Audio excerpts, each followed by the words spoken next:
Halo teman-teman semua, terima kasih sudah mampir di channel saya.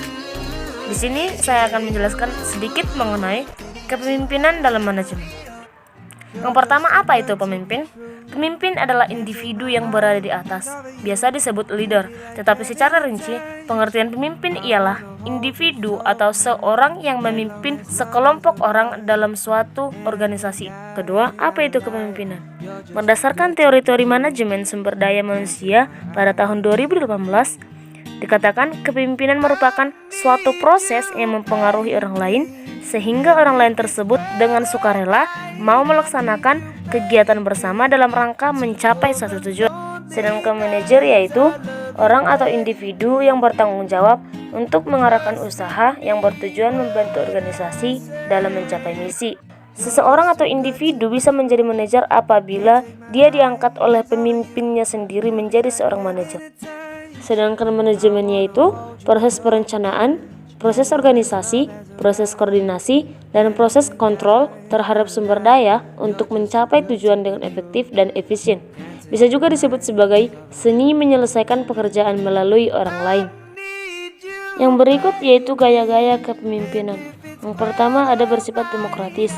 Yang kedua visioner atau mampu memberikan ide atau rencana.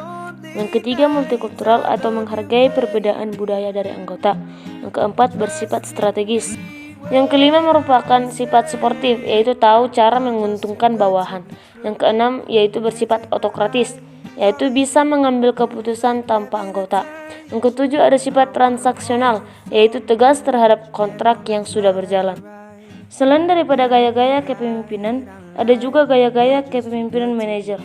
Yang pertama autokrat atau pintar dalam pengambilan keputusan. Yang kedua ada konsultan, yaitu selalu mengadakan konsultasi atau diskusi terhadap anggota. Yang ketiga ada sifat demokratis, yaitu kerjasama antara manajer dan anggota yang baik. Yang keempat laissez-faire, artinya tidak mengekang anggota dan memberi kebebasan dalam menyelesaikan masalah. Yang keenam ada sifat persuasif, yaitu hubungan baik antara manajer dan anggota. Yang terakhir menjadi pendengar yang baik bagi anggota. Kemudian mengenai fungsi kepemimpinan. Menurut Hadari Nawai, fungsi kepemimpinan merupakan dimensi yang berhubungan dengan tingkat kemauan mengarahkan dalam tindakan atau aktivitas memimpin.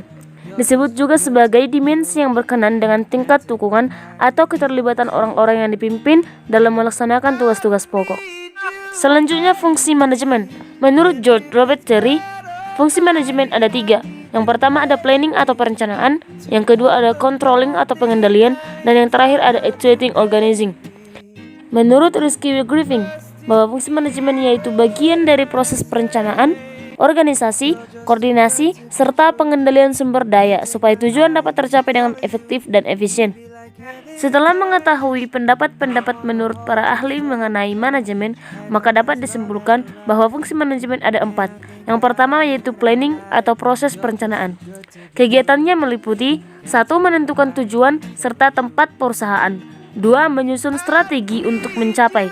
3. Menetapkan sebagai sumber daya yang mungkin dibutuhkan. 4. Menentukan standar yang berhasil selama proses mencapai tujuan tersebut. Yang kedua adalah organizing atau proses pengorganisasian. Kegiatannya meliputi yang pertama menyeleksi, merekrut, dan memberikan pelatihan dan pengembangan sumber daya manusia. Yang kedua menyesuaikan proses tenaga kerja. Yang ketiga menyusun dan menetapkan tugas serta mengalokasikan tenaga kerja sesuai prosedur. Dan yang keempat yaitu menentukan struktur perusahaan sesuai tanggung jawab dan garis kewenangan. Fungsi yang ketiga yaitu actuating dan directing atau fungsi pengarahan, di mana kegiatannya meliputi 1. Bimbingan serta pemberian motivasi terhadap tenaga kerja. 2. Sosialisasi tugas dan seluruh kebijakan dengan jelas. 3. Penjelasan tugas pekerjaan secara rutin. Dan fungsi yang terakhir yaitu controlling atau proses pengawasan, di mana kegiatannya meliputi 1. Klarifikasi dan pemeriksaan atas kesalahan yang terjadi. 2. Evaluasi target sesuai standar indikator yang telah ditetapkan. 3. Pemberian alternatif solusi atas penyimpangan yang ada. Dan yang terakhir, cara mengelola manajemen yang baik.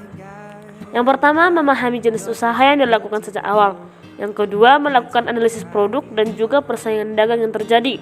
Yang ketiga, paham atau tahu cara melakukan pemasaran yang tepat. Yang keempat, selalu melakukan pengecekan atau memeriksa ulang tentang laporan keuangan. Dan yang terakhir, selalu melakukan evaluasi pengajuan pada produk. You're way too